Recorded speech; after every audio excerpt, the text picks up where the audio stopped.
Welcome to BTEC Philosophers. Hey, the Saudi Arabia special. Reload it. Reload it, Lucas. I was gonna say add some explosions, but maybe maybe not.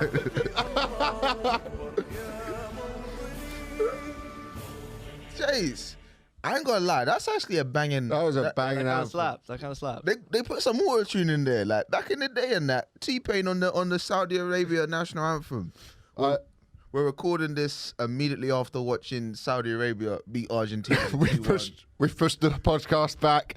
Trusty Hogs are going to have to record later. Fuck them. We needed to see what happened between Argentina and Saudi Arabia. What a game. And do you know what? Sports washing, it works, man. It 100%. Big up MBS. What was Khashoggi doing there in the first place? Khashoggi, you're a snake.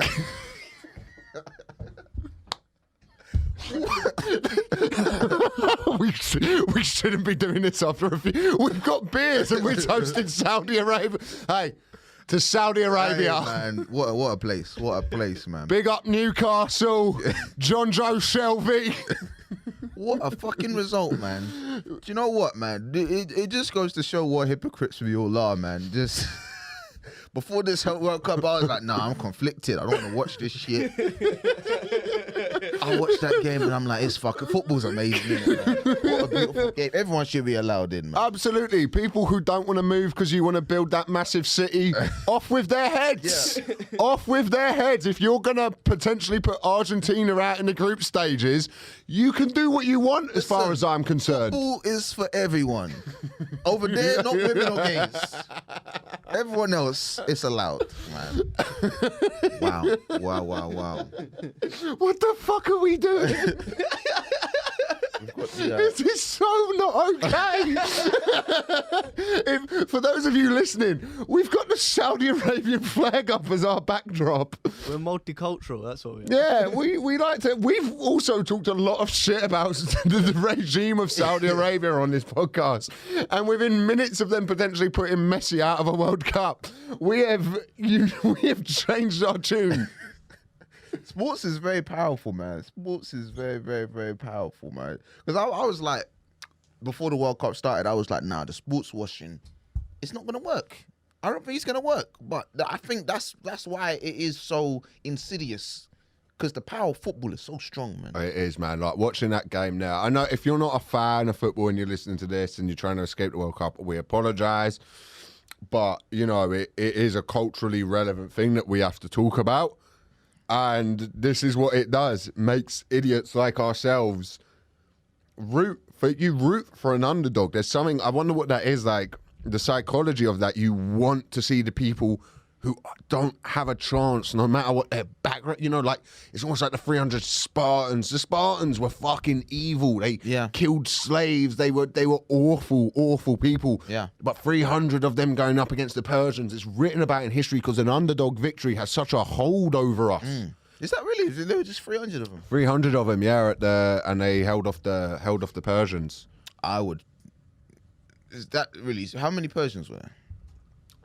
Like millions. Well, a million or something. They held them off. I think that's more to do with the weakness of the Persians. Now, I don't know what their tactics were, man. They really fucked up. You saying the Persians are a weak race of people? I wasn't saying that. I don't even know if they exist anymore. They would be modern day Iran, who again are controversial. It was nice for England to be the good guys in a game for once. Yeah.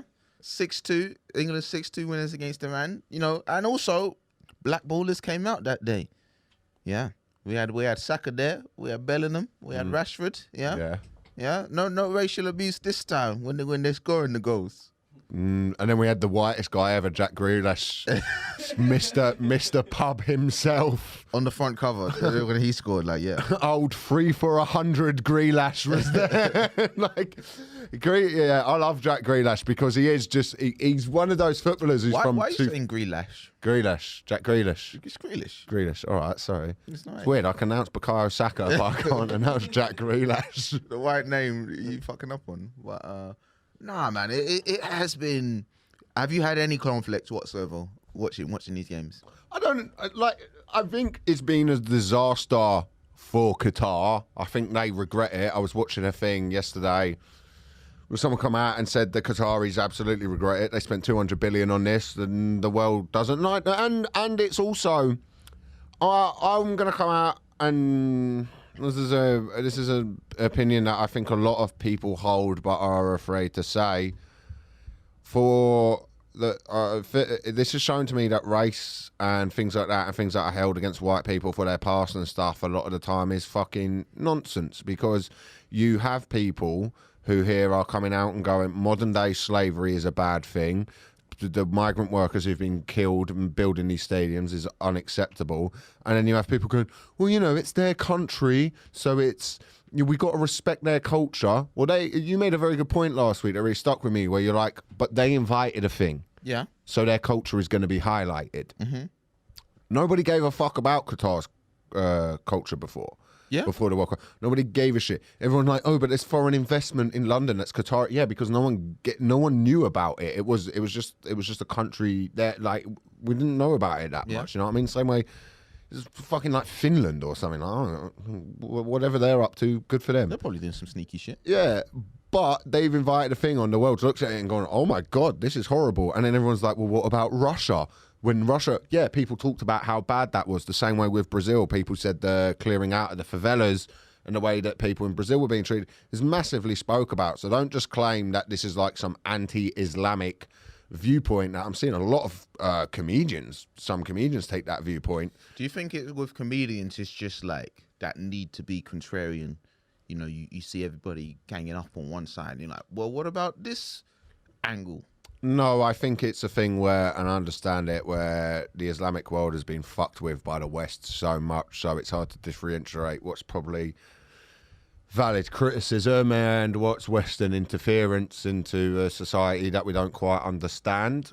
But I think if your society is homophobic, I think if your society, you know, when people come out and go, well, they don't like affection between men and women in the streets either. I think that's weird as well. I think that's also, like, to be fair, you're not really gonna. I guess two gay men won't feel comfortable kissing at a Millwall game. No, and that is also an issue. But you can get married as a gay man or a gay. Millwall. Not, I mean, Millwall doing. I mean, you take Marriage some ceremonies. balls, take some balls. But you can within the society itself, like there is homophobia within British society, but we are trying to take it out of the system. So the whataboutisms that are going on at the moment is outrageous. You're allowed to. I mean, we are sat here with the Saudi Arabia flag and have just played their national anthem. You know what? Could we actually change it back to the BTEC? I think having this for an hour. That's probably a good The jokers. We made up let's go back. As our beers are starting to wear off, we're realising this might have not been the fun opening. Just any background to do. Get free speech up, whoever's on the lane. Do you think, you know, when people do whataboutism? This has been a ballsy open from us. Yeah. It was a funny idea outside, and now we are. Have actual political debate. Let's get back to the BTEC. There we go. But do you think whataboutisms, do they have a place in arguments, or do you think it's all deflection? I'm talking about just in general, when people when someone brings up something else and says, well, what about this? Do you think that's valid, or do you think? I would say it is valid within times, but I think it is a deflection. What do you think of it? Well, that's the thing. Most times when people are saying what about, it's like they're not really trying to engage with the argument. They're trying to, I guess, expose the other person, being like, well, you say you care about this, well, what about that? Do you know what I mean? That's generally how it comes along. But I do think there is a sense of, it's not always, it's disingenuous in terms, because that other person, it's not as if they're focusing on these other issues either. They're just trying to stop an argument being had about the particular things you're trying to have an argument about. Because you can't save the whole world. Do you know what I mean? Yes. Most times you're just like, well, let's deal with this thing, and then we can go into that thing. We can go into that thing. But by you trying to, just trying to deflect the argument and make it about something else, it's like, well, then how do we get anywhere on anything? Yeah, sorry, I took a sip of my beer. Yeah, I agree with that, and I think you're right. It's a deflection of it's the same way like Harry Kane has taken a lot of stick this week. What do you do? Because he didn't wear the armband, and he said he was going to wear the armband. So Harry Kane was planning on wearing the One Love, the gay armband. Big Bob Marley fan. Oh, it's for gay people. I think it's because it's a rainbow armband. It wasn't because he's a fan of Bob Marley. I don't think so. Well, thank fuck he didn't wear it. So he's gonna Get that Saudi flag back up. I'm sticking with it. He's gonna wear the One Love armband. I think a few other captains were as well. But then FIFA, like the day before, they said, "You wear it, we're gonna give out yellow cards." And they were like, "Oh fuck, I don't want to wear it. I don't want to get a yellow card." Do you think that's weak activism? Like, are you really? You say you're really about something, and then the threat of a yellow card, like, is that stopping? Like fucking Muhammad Ali. People using this argument, Muhammad Ali, like, was gonna get extradited. He was gonna get extradited from America. Like, he was public enemy number one when he said, "I'm not going to Vietnam." And now you got players who are afraid of a yellow card. Is that a fair argument to make on the players? Or is that unfair? I think there's valid criticism. You could argue that what he was doing was maybe performative, but I would also argue like why the bigger issue that I have with it is the World Cup shouldn't have been awarded to Qatar in the first place. You are now putting the players into a position where suddenly they have to come spokespeople for a movement, which is good if they do. And Harry Kane and footballers, I think footballers in general aren't homophobic. I think it's the fans themselves that are the issues. Like the fact that players who are gay feel like they can't come out. I was listening to LBC yesterday, and a woman rang in and made a very good point. She was like, "Look, I'm gay, but I don't think we should be wearing the One Love armband." She's like, "We should be wearing a thing to commemorate all the migrant workers who've died on this place." She was going, as a gay person, no, I can't go to Doha and be openly gay. I'm aware of that. The world is aware of that. The amount of people died building these stadiums. And look, we just watched the game there. Like, how much of it is on us as fans? How much of it is that we are partly guilty? Because fuck, Harry Kane, he's weak. He didn't wear an armband while he's out there. That's easy for me to say. I don't play professional sport. Fucking, I don't speak up in moments of injustice. I was telling you about this before, right? I was doing a show on the weekend. This guy wanted to get a photo with me. People were walking by who were Asian, right? Southeast Asian, I believe. And he went to them like, "Oh, you lot love taking photos. Go on, get a photo of me and him." And like, I didn't say anything. I just sort of stood there in the awkwardness. I didn't know that was a stereotype about Asian people. Oh yeah. They love photos. They do, but it's one of those stereotypes here that you're like, it is. They do like. They do like a. Don't say it to people like that. Are they not just tourists though? I don't know what it is, but but in China there's this thing, right? I didn't know if they were Chinese or whatever. There was this thing where on people's weddings days, like wealthy Chinese people go around the world, take photos of places. They do like a photo shoot and then they play it at their wedding to show all these places. Photos. It's a big part of some culture over there. I don't know if someone who's culturally aware racist. I don't think he was a culturally aware racist. I think he was racist. But every now and then, racism hits it doesn't come from nowhere. Racism, it's not. Stereotypes are stereotypes for a reason because it was generalized. What's a stereotype that you've thoroughly believe in? Like you see and you're like, you can't point it out because of the way that people will then hold it against a race of people, but you're like, absolutely, that is a fair point. Can you make about white people so then I can make mine? Okay, yeah. I would say that a lot of Eastern European big fans of Lonsdale. They are. They love a bit of Lonsdale. Eastern European people love Lonsdale. And the Schlesinger trainers. and hanging outside of betting shops. I have seen that.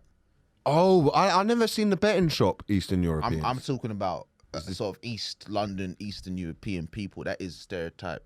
Got the Lonsdale swag on point, down to the socks and then the Slazenger trainers, and then hanging outside of a Coral.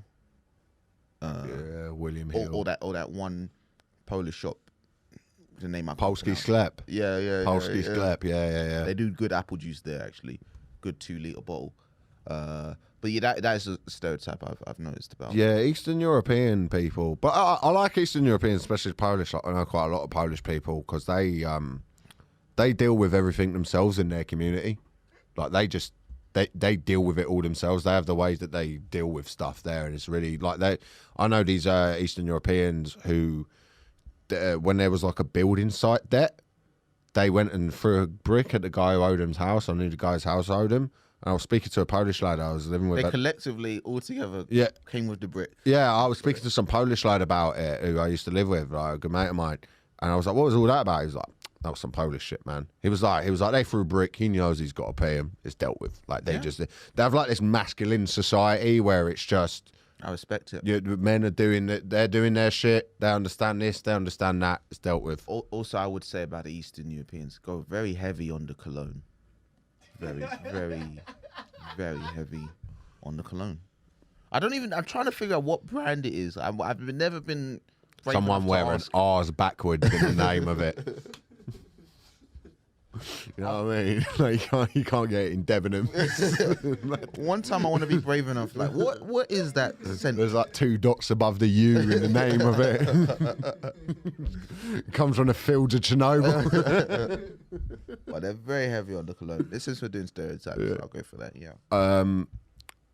My one, and this is one that I've heard black people say, is that black people don't slow down when driving when they see people crossing the road. They see it as a like. Do you know what? Move out the fucking way. I'm in the car. Bringing up this, my driving instructor, he has pointed out about me, like even the zebra crossing. I'm like, but was gonna get there before they were. That's not how zebra crossings work. That's why they exist. But I was like, I'm in a car. I'm faster, so let me just go, and then. But you know what I mean? Because they'll stop because they see the car.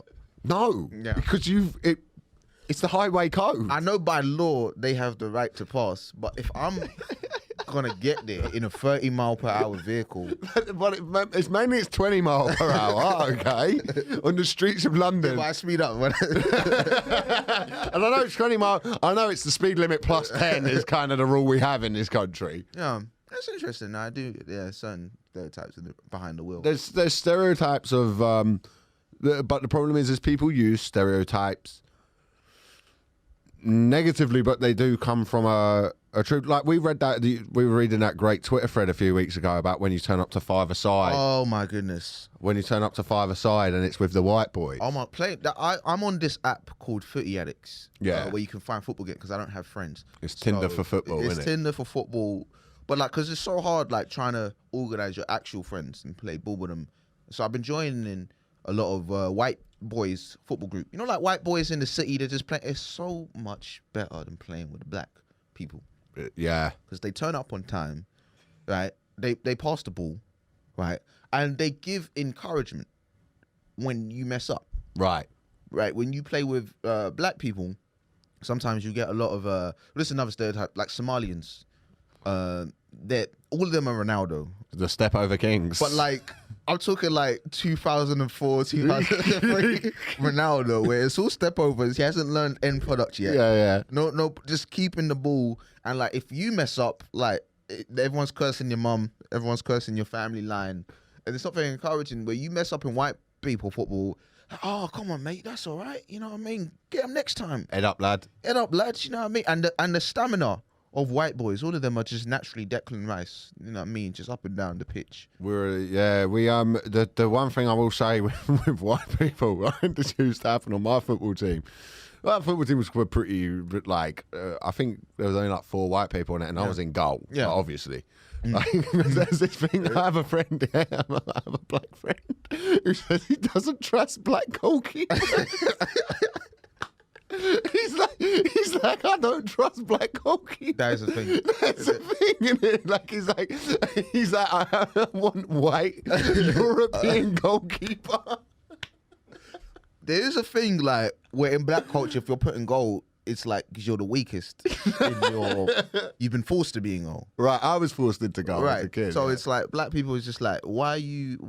It's like, and it's actually prevalent in society today. Like in actual football, there's like a distrust of black goalkeepers. Yeah, Mendy's not trusted. Oh, that's like he's earned that. Like he used to be good, but now he's shit. But anyway, but away from football because I know some. No, but this is interesting. It's about the racial politics. Racial politics spills into everything. But football's a place that I feel like, as much as it gets highlighted for racism and stuff, and there is racism in football. Do you know? Let me do my white spokesperson thing. It should be shown a red card. Should be kick it out. Kick it out. There's no place for racism in the game. Football's one of those things where white and black people will sit down and discuss stereotypes and agree without any. Yeah. Without any. Like, I remember in our team, like when we all turn up to play like a side deep from a bit of Croydon. Mm-hmm. And we'll turn up, they'll all be white. They'll be like, oh, fucking hell, they got a bit of pace about them, don't they? But that was Yeah. like, we did. But I've been racially profiled using my Footy Addicts app because sometimes they'll boot the ball down, go and chase it, like I'm like, wait, you know nothing about my profile. You don't know if I'm fussing. You can get that. It's fucking by the corner flag. I'm on the half point now. What are you talking about? They put you up They front. put me straight up. We're going to do long ball over the top, play it into the channels, he'll run in. Do a couple step overs. What? What? So there is a bit of racial stereotyping within the game. But I have a friend who was a scout for teams like in the Championship in League One. And he was saying basically what would happen is you'd have these meetings where without saying it, they'll be like, look, we need a pacey winger. Like a real pacey winger. AC winger, he's got a BMW on lease.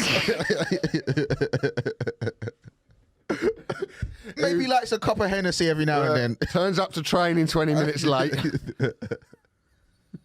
We need one of those. But and then it'd be like, and then they'll sometimes be like, we need a strong central defensive midfielder who's, you know, and that is it's one of those things where like sometimes we're talking about the France team that won the 2018 World Cup. So many players on that France team are black players of African origin, right? So you got those players will come from Senegal. They'll come from Nigeria, some of them. Not really, but a lot of like the French-speaking African countries, a lot of them will come from them. And there's an argument where it's like, why don't you let those black players make those black players play for their country of origin? And you'll see, because Africa's never won a World Cup. I don't think they've made it as far as semi-final. But they say the first African World Cup was won by that France team. Now, depending who says that, that's either a progressive thing to say or a racist thing to say. Right. Do you see what I'm saying? If I come out and go, the first African team to win a World Cup with that French side, Someone's like, what do you mean by that? Yeah. But then say you were to go, oh, the first African World Cup was won by the French team. That's a progressive thing to say. But there's this argument that, you know, a lot of these immigrant players, they're only given value once they're put in the French national team, once they've shown. Because do you remember that story ages ago in France about there was this immigrant who like climbed a building, Rescued a child. rescued a child, and then after that, because he's an immigrant, they gave him French citizenship. I was like, oh, so you need to save somebody, like do something really extraordinary just to be given like, oh, you're valued now and you've earned the right to be certified French. And some people say that's the same for the footballers. Oh shit, that player is actually worth something on the pitch. We'll give him French citizenship. We'll big him up. We'll make him one of us. But if you're just like, if you're working in a fucking fruit stall, you're an immigrant. That's a good point. That is a good point. However, I would say, yeah, that if you're going through a lot of people coming over on the boats, some of them might be ballers. and people won't give a fuck. That should be the citizenship test, in my opinion. 100 kick-ups. Let's see. Look, we haven't got a left back. Let's figure out your first touch on the beach. How are you? Never mind learning English. How are you at tracking back? Like, how can you track back? Can you play a ball into the box? All right.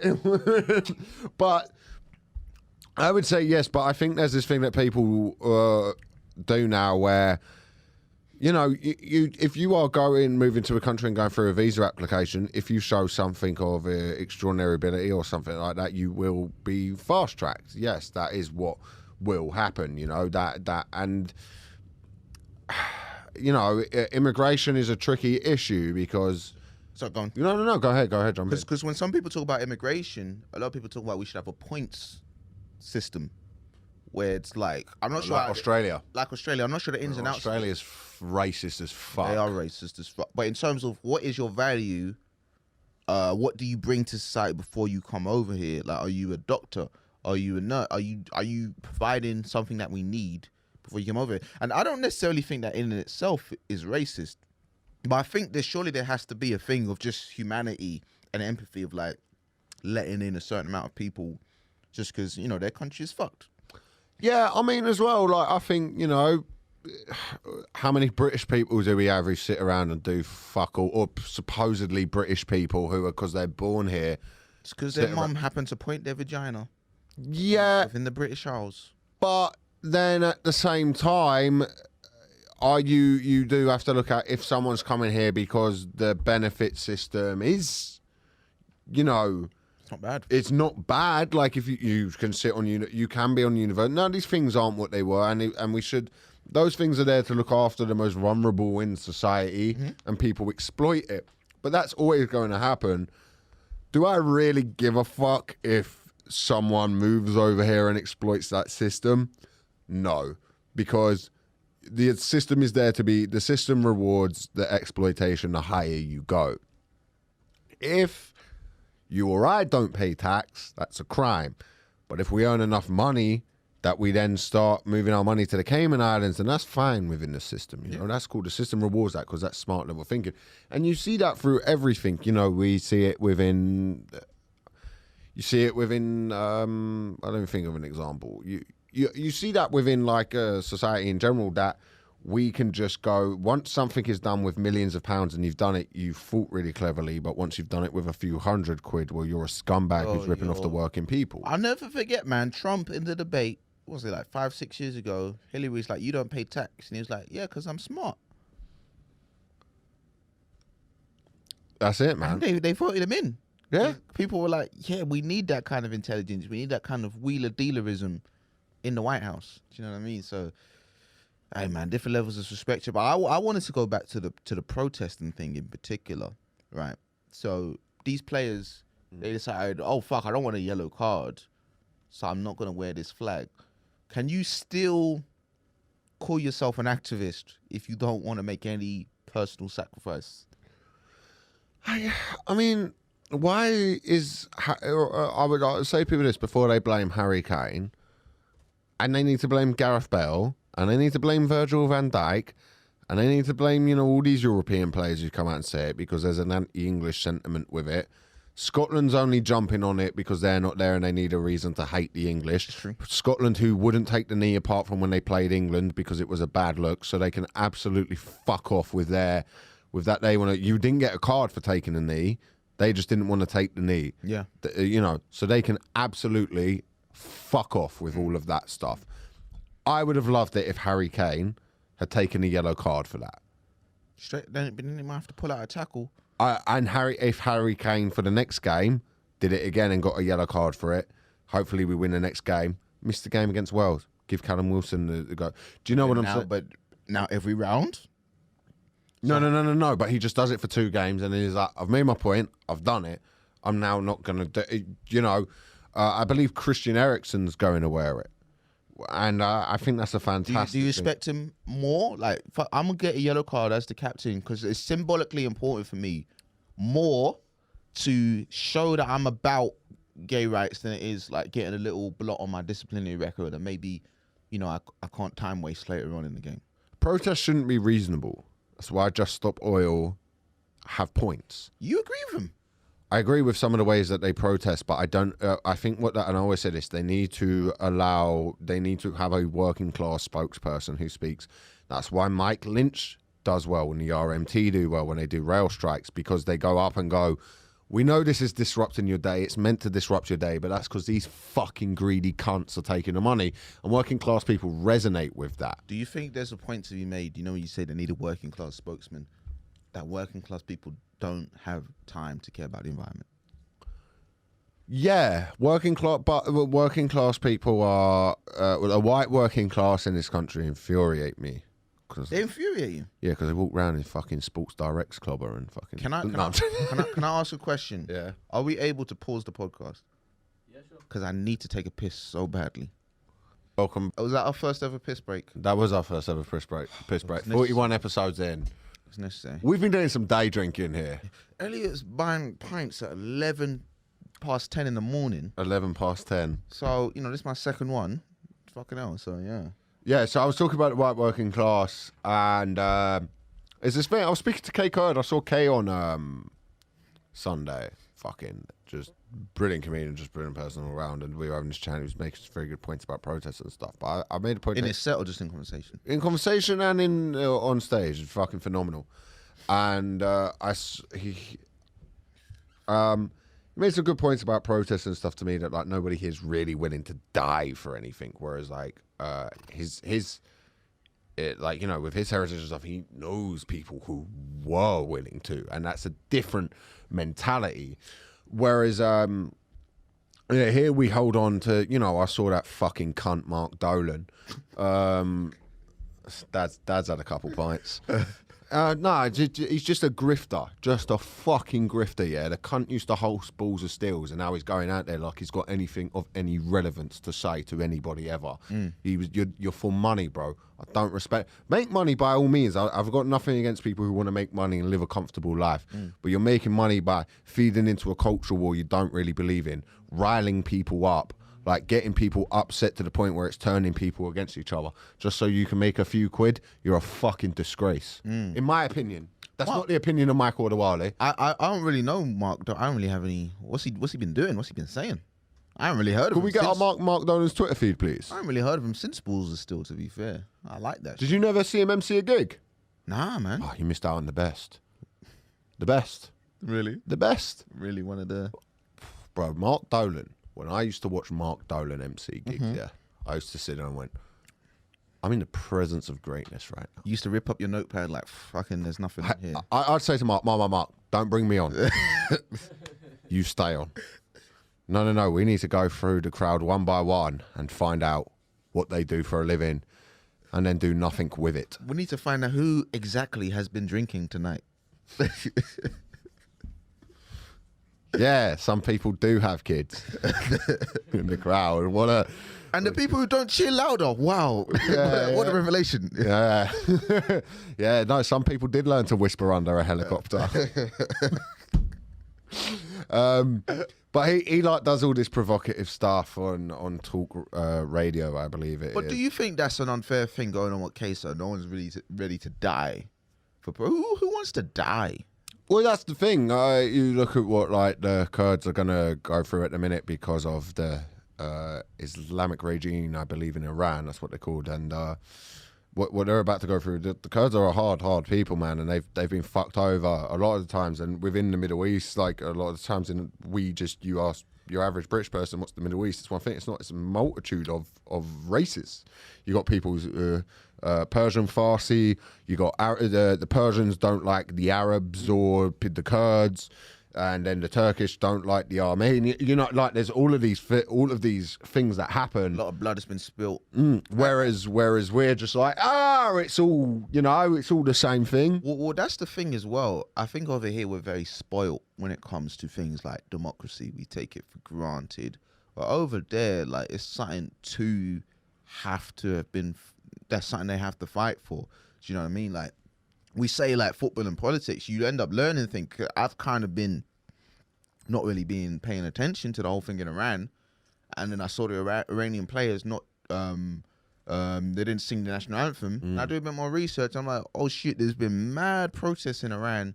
They killed a lady who didn't want to wear her headscarf, and then there's just been a kind of a revolution between a lot of young Iranian people who were like, we deserve the right to either wear what we want to wear, headscarf wise, if we don't want to, or if we do want to. And the Iranian government, who I was reading, they said like, all right, there's been like 12,000 protesters.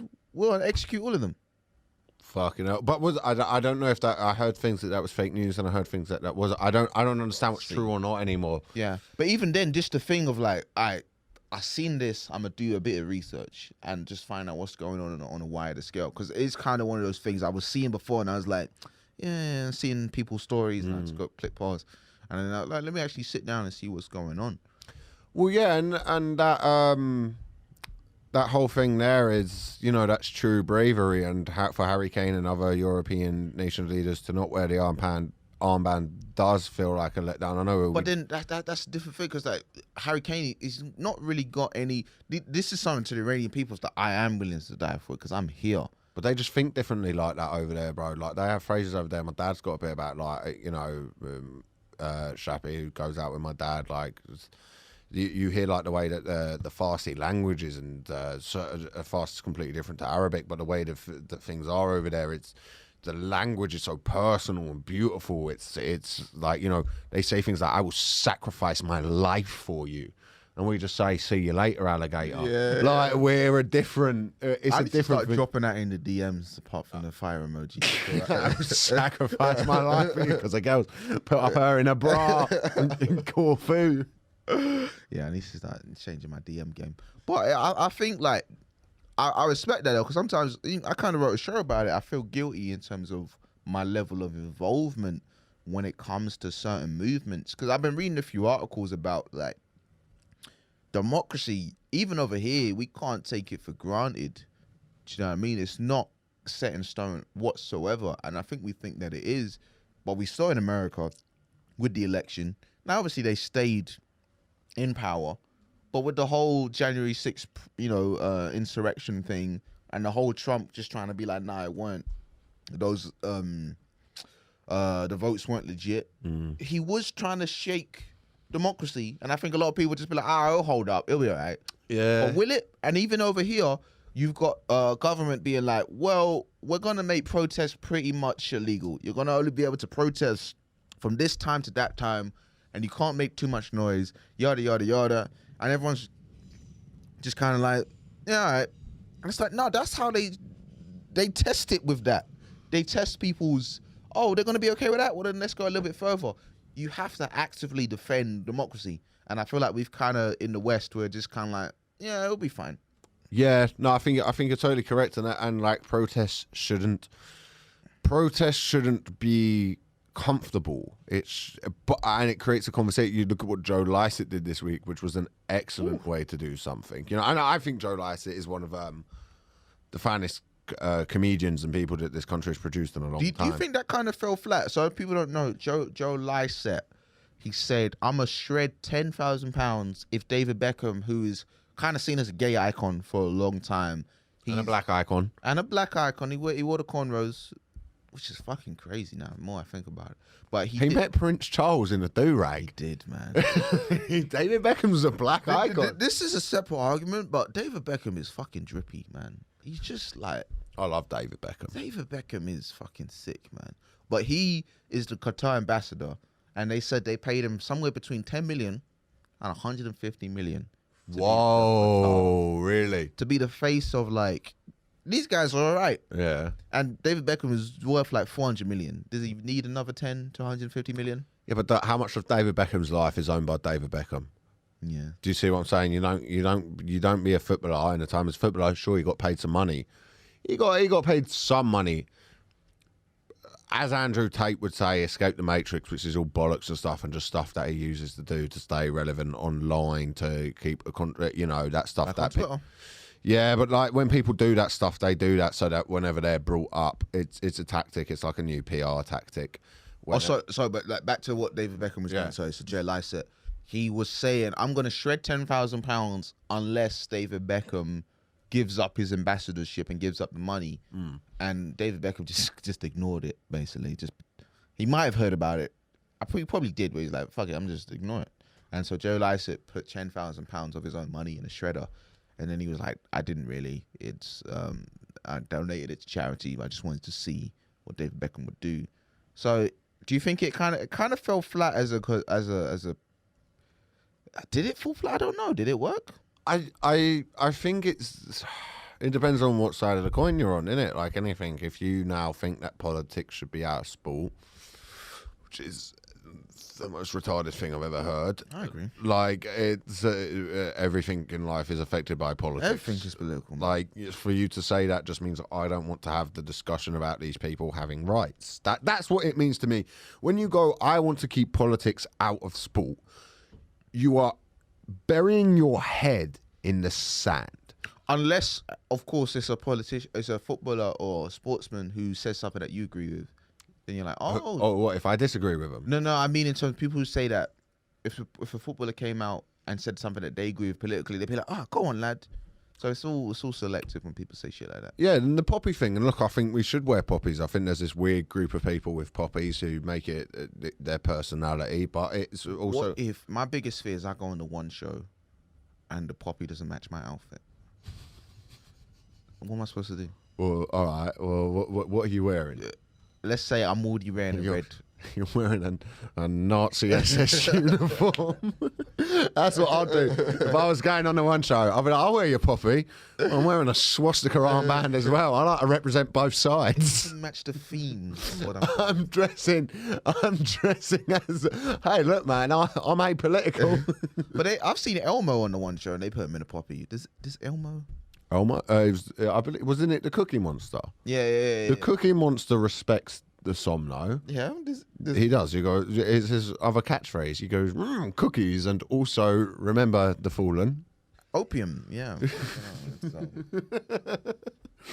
But no, I get it's that let's keep politics out of football is a way for people who are losing a political argument where they haven't got an answer to the human right breach. Where the argument is for someone like Newcastle fans, yeah, it's fucking disgusting, but I support this team and I want to see us win. Here we are. It's not fair on the football fans though, because you just want to see your football team do well, and now they've been owned by a fucking state that's trying to sports wash. It's like, What a state. what a state. Look, if you beat Argentina, what a state. Good luck on those Saudi babies. They had more black people than I thought they would. Is did that win it over for you? I love how black people just support black people, regardless of anything in life. It's really admirable. Like, It's like black or as tanned as possible. It's like whenever I'm watching Family Feud or something like that. They're brown enough. You know what I mean? But, you know. But that like the whole thing with like what's going on in, you know, I know it's been talked about a fair bit, but with the World Cup and stuff at the moment, it is sports washing. It is these things, but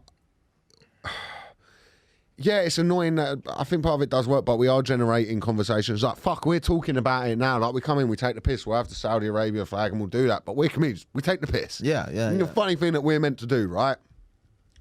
And the fucking listeners of this podcast, I think, will know we are very liberal people. Yeah. Like, we are very liberal. People in for the first time might think that we are funded by the Saudi regime. Sometimes I think I'm as liberal as my life right now. Right. Makes me liberal. Do you know what I mean? Like, because I know people say this, like, people make fun of people who defend billionaires online. Do you know what I mean? And I get it. Elon Musk should be made fun of. All of those guys should be made. They're very fragile egos. But sometimes, it's going to sound bad, I do see some things like the tax rate, right? And it's like 40% tax on people making 125,000 and over. And I'm nowhere near 125. It just shouldn't concern me. But I'm like, man, I want to get taxed to 40% on 125. I want to make money one day. Yeah, when I'm like, there. both of us, like, we want to be rich one day. We talk about the Gucci tracksuits and shit we're going to wear. And then one day I'm like, if I'm actually there, am I gonna like still be part of the people? Am I gonna? Oh, I know what you mean. It's like the same way I'm like talking about, we should be like with immigration and things like that. And then when I get on a tube at a certain time and there's like a loud foreign language being spoken into my ear, that isn't at 8 in the morning. 8 in the morning, I'm like, what are these people doing here? Why is my country being burned to the? If they built an immigration center across from your house, how would you feel? I'd be fucking furious. I'd be furious. Do that somewhere. Do that, bro. Go to Kent and do it. Why are you doing it where I live? I'm like, we need one, just not there, not there. Like, what do you mean? Like, why has it got to be right next to me, bro? Like, yeah, that's exactly it. Like, you're always you're as liberal as you can afford to be. That's like when you hear like people come out, and it would always bother me when people would come out and be like, refugees. Welcome. And that's not the thing that bothers me. It's like, yeah, but they're not going to live in your nice bit of London. They're not going to live in Muswell Hill. They're not in Hackney, man. Yeah, they're indie coffee shop. They're not going to be there. Do you know where they're going to be put in? Some falling down council estate where the people already there haven't been looked after. Yeah. They're then going to be like, oh, well, these people get looked after. I've never had a leg up in life. And then the people who are refugees, they don't want to leave their country. Yeah. They don't want to, so they're probably going to go, oh, we're going to move here and make it little wherever we are. Yeah. And then the people will go, well, this is an attack on my sovereignty. So grifters like Mark Dolan and Nigel Farage and these people who play on the fears of the already downtrodden. Matt Letizia and that now. Matt Letizia. Yeah, but why the fuck are we listening to Matt Letizia? He was a not very good footballer who had a good highlight reel. He scored some bags. Yeah, but if you watch his highlight reel, he looks sick. But he's not actually that. He never did. Yeah. He just scored good goals every now and then. Just because you score a good goal doesn't mean you know about the vaccine. Yeah. Just, you know what I mean? Like, that's like if Papa Cisse came out and started giving me advice on like how to. That's what he said. On Papa Cisse. He took the vaccine, I think. Cisse took the vaccine and died. That's what one of them's did. Check Chiotti. Chiotti. Yeah. Papa Cisse scored the screamer against Chelsea. No, he did, yeah. But I think Chiotti used to play for Newcastle, has passed away. This has been very football heavy for fans or not. But I was watching this video of Matt Letizia and Nigel Farage in conversation. That's right, and he calls the woke Gareth Southgate. And everyone was like, hey. I fucking hate that, man. Like, woke used to mean something. Now it's just become so whitewashed. No offense. No, totally fair. It was a phrase in the black community, like stay woke. It used to mean something, but now it's just become so white. What does it even mean anymore? It basically means if you go, I don't think oil companies should be able to melt the planet. Like, fucking calm down there, Greta Thunberg. Yeah. Like, what the fuck, man? And even then, like, I think you need to like press people more. Like, what is it about woke that you don't like? What does it mean to you? And then we'll go from there. Because when you hear people say, "Oh, fucking woke agenda," like, break it down, and then we'll have a conversation. Yeah, it is a thing that people use as a way. You're totally correct. It's a thing that people use as a way. They say woke, and I guess they're kind of hiding behind what they really mean is left wing, or they mean these things. You can just throw that up, and people, you know, I messaged you the other day going, "Will we have Nigel Farage on this podcast?" Do you know what? I think like I'd have him on, but I just think it'd backfire on us because like he's much smarter than we give him credit for. I think we'd get on with him. That's the problem. That's what I mean. I think if we had Nigel Farage sat there, we would I think he would. This is my thing with people like that. They're a fucking laugh. Yeah. And in British society, that is more important than anything. Yeah. If you're a laugh. I've seen it with Matt fucking on the I'm a Celebrity. Yeah. Matt Hancock, I wouldn't say he's a laugh though. Like, he doesn't seem like he's a laugh. He's a bit, you know, I don't know how much He's just like, oh, You he's reckon he'd alright. watch the game with us downstairs before we record? Farage. Yeah. Sure. I'd give us cigarettes. Yeah. He'll go, don't tell anyone. I've got a bit of rack on me. If anyone wants that. Fucking hell, go on, Nigel. Right, I reckon Nigel he'd start doing a bit of racial banter with Mike. Like Mike would actually be cool with it. Oh, he's pacey, isn't he? I mean, like, he'd start slapping Mike's back. You must be happy about this lot doing all right. I reckon Nigel Farage would be a fucking laugh to go for a pint with. That doesn't mean he should be in charge. That's the thing. If we had him on the podcast, like, we're not journalists. We don't know statistics. So we don't know how to actually have a actual debate.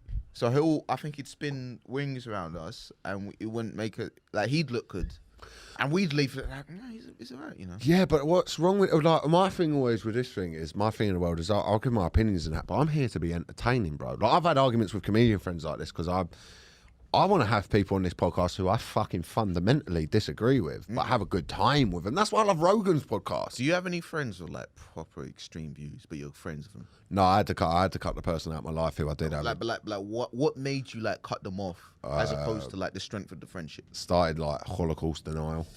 Yeah, it's a bit much. Like, he was, he's gone proper fascist. Like that was a lot, like, because that's the thing when they say being friends with people you disagree with. Is that the line of like denying the Holocaust? Yeah, once you start going, the Holocaust never happened. I'm like, all right, man. Like, and then everything would turn to like an anti-Muslim thing.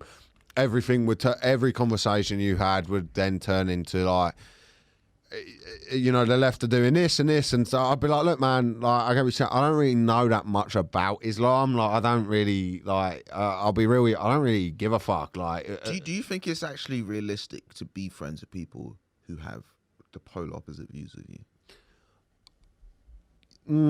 Well, we're tribal as human beings, so I think you go to what you go for. Like, you know, we'll disagree on stuff, but we have the same sense of humour. Yeah. So that keeps us as friends, and there's not really that much we disagree on. Yeah, we're on the same.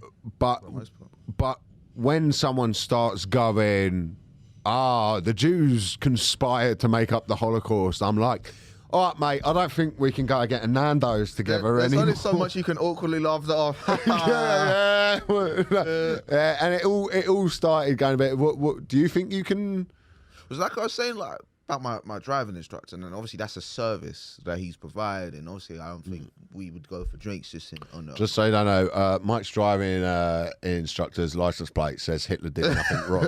Like his driving instructor is on it with the Yeah, man. But you know, I don't. It depends, because I always try and pride myself from like, you know, you want to have friends from different backgrounds, different opinions. But let's say like if I had a friend who had views about black people where it's like, this is against who I am as a human being. I just pulled a face for everyone listening.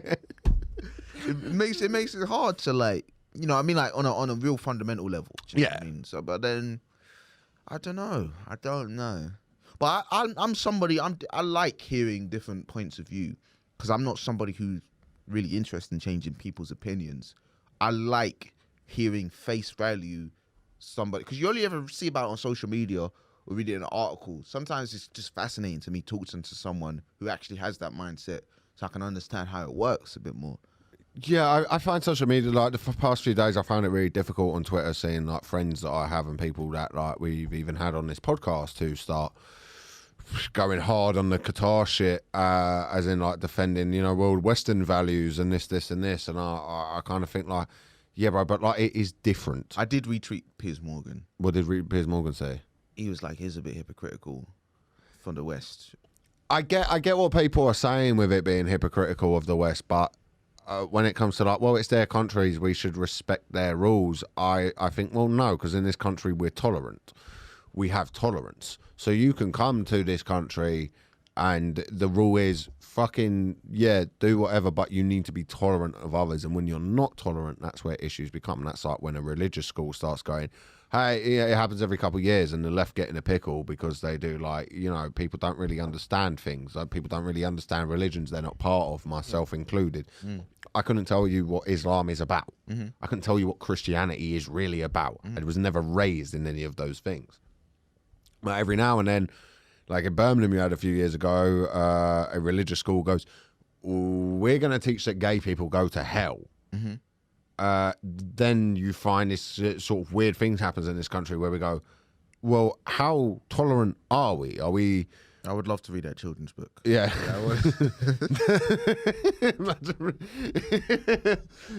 It's a pop-up one of the flames. the little kafar. But good. these things these things are problematic because you look at what happened in America this weekend. Someone went to a gay nightclub and shot a load of people.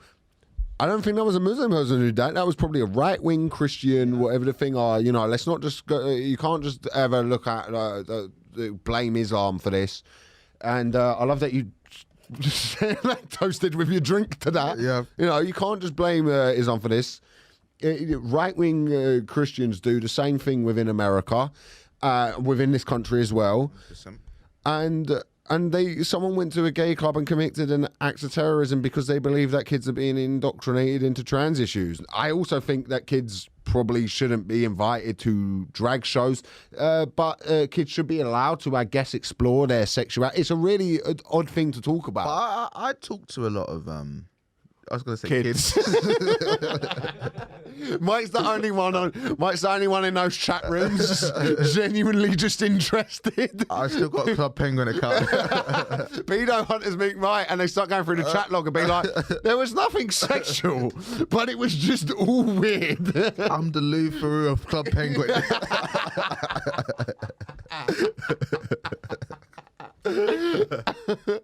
But kids seem to have like, they don't care because they don't know yet about sort of these dynamics.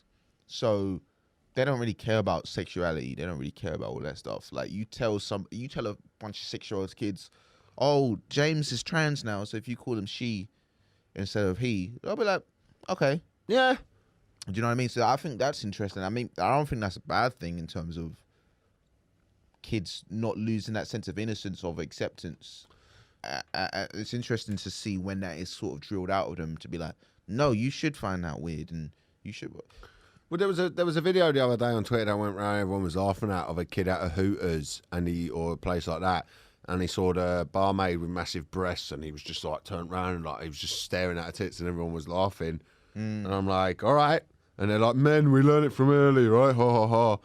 And then if you had to do a thing where a gay kid was to be looking at men, we'll be like, well, we're indoctrinating him with sexuality.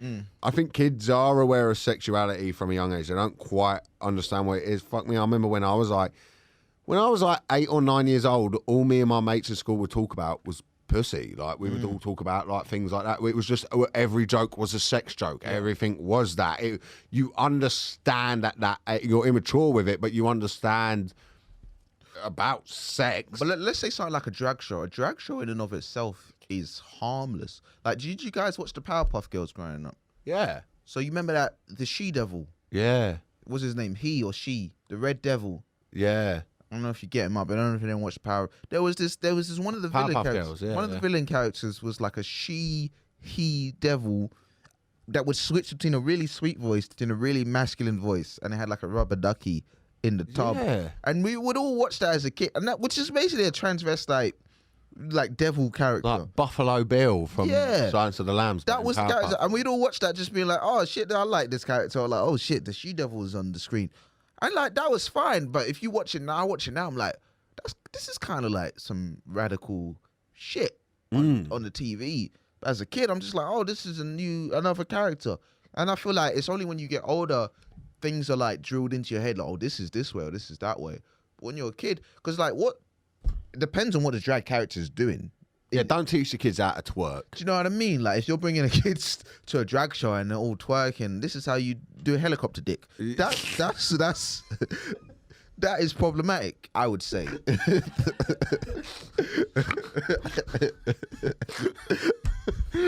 But if they're just fucking steamrolled through that, didn't they? But if they're just teaching them the ABCs or just teaching them about life and shit, that's fine. You know what I mean? Like, give kids some character, they can handle it. Kids can handle a lot. It's only just recently that things become politicized, and now that's suddenly a problem.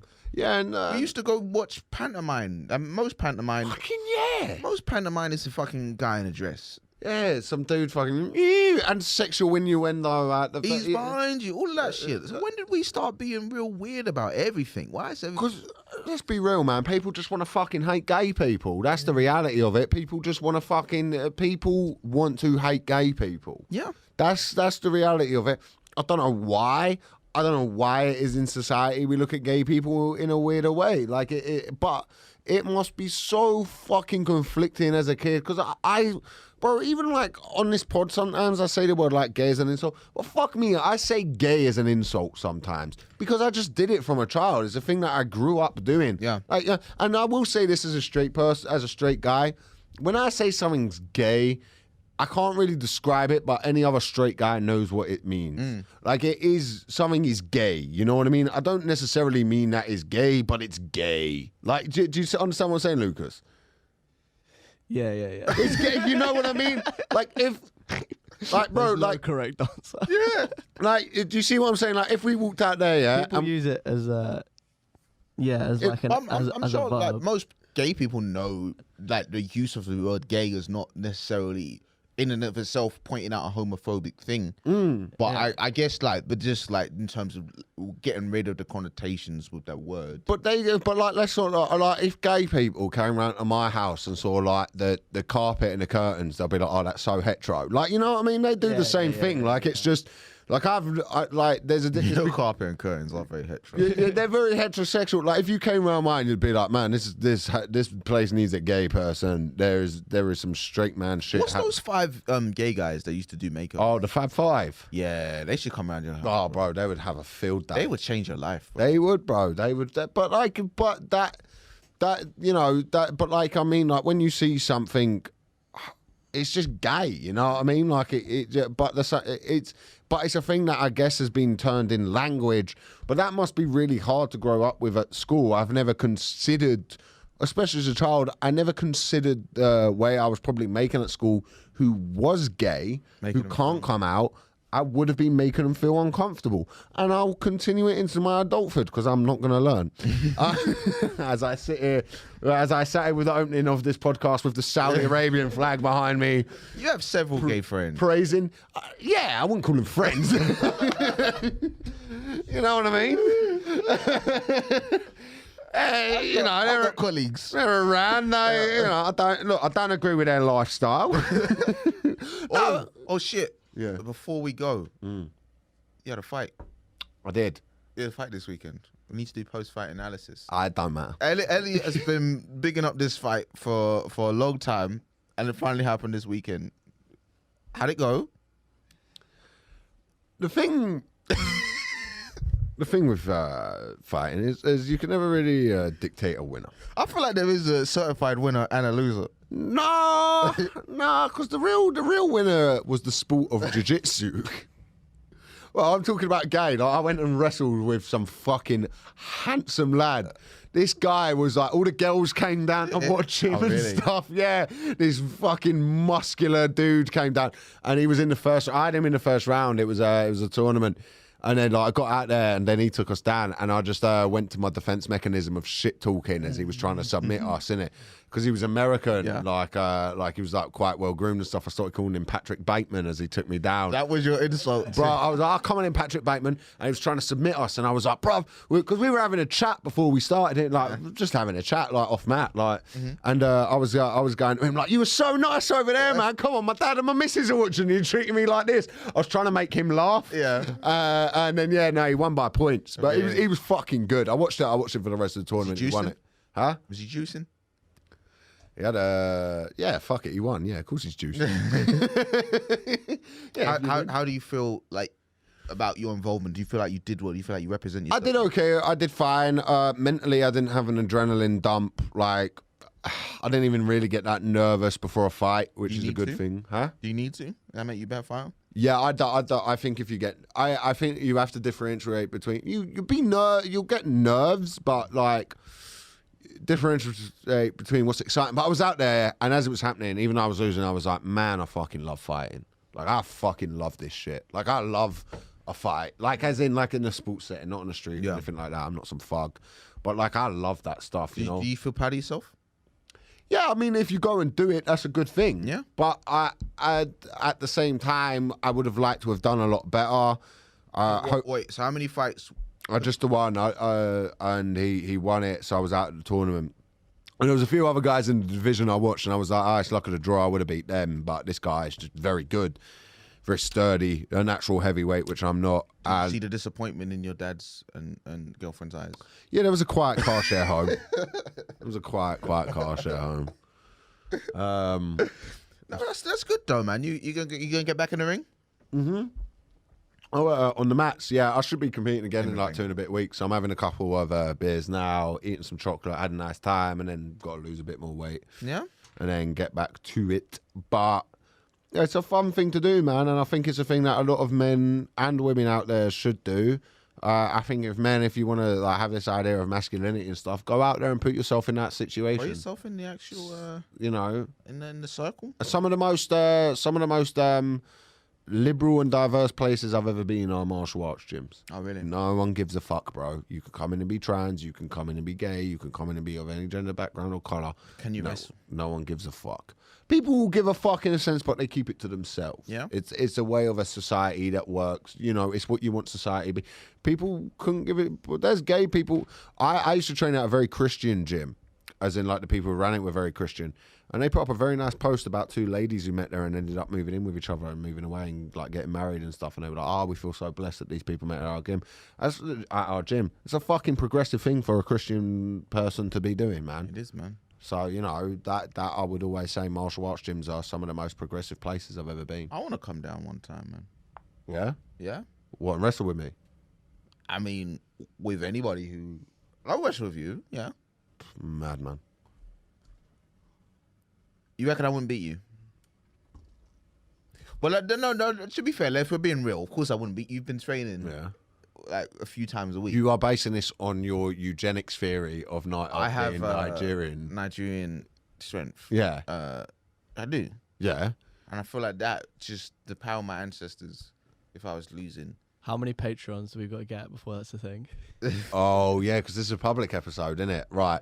If we get to 100 Patreons, we'll do a Patreon special where Mike, we'll pay for us. You'll ref it. We'll pay for a match, a wrestling jiu-jitsu match between me and Mike, best of 3. But I can use any rules I want. No. I'm allowed to bring a weapon. No.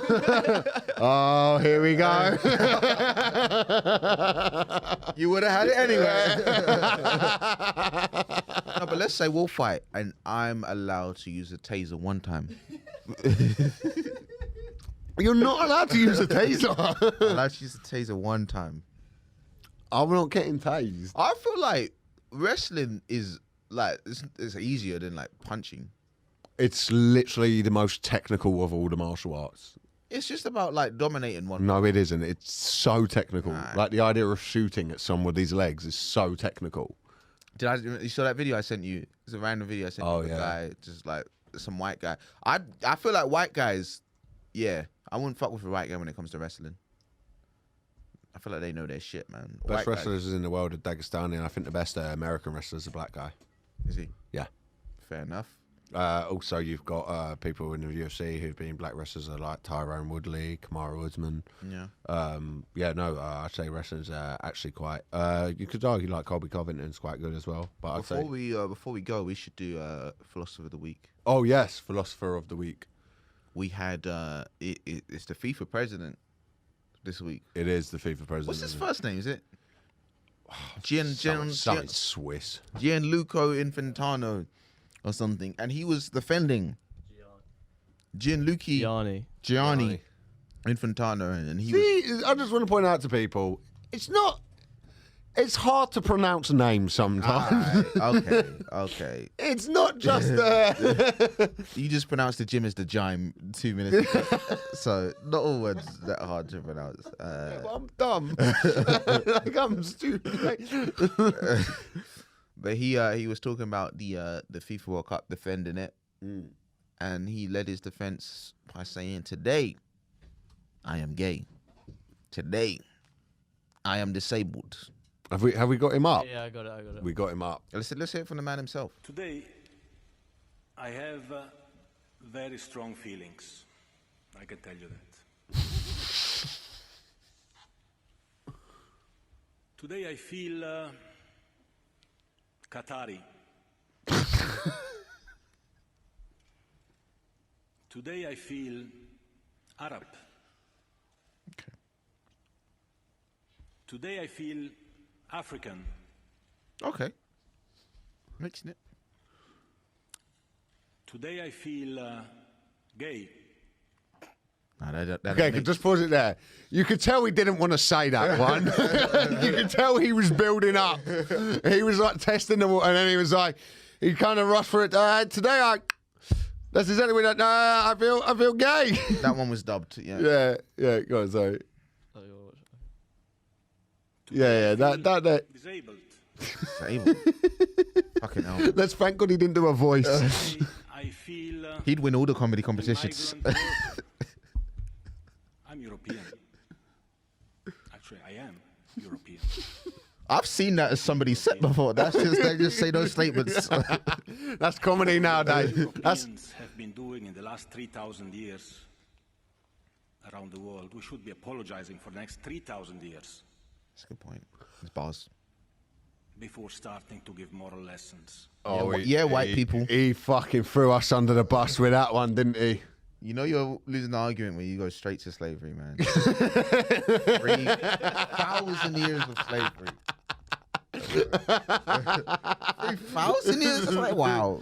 But they still have slavery. Like when people are like, yeah, well, the British used to have slaves 200 years ago, and we've not been allowed to. If I, as a white person, walk in a place and I'm like, all right, can I get 20 Decker Marlboro Gold? Someone's like, do you remember when you not used to own slaves? You're like, all right, fucking hell, they still have slavery. Right now, there. Like, you can't.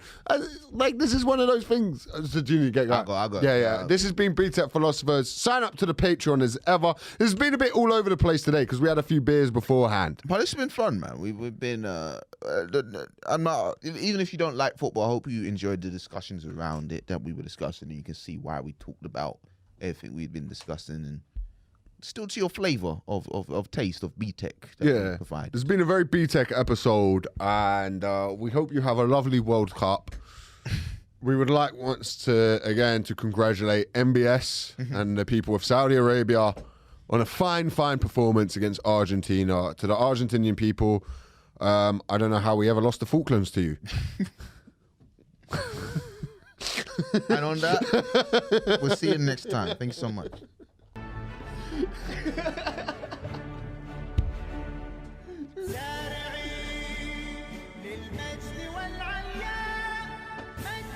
It's actually a burger.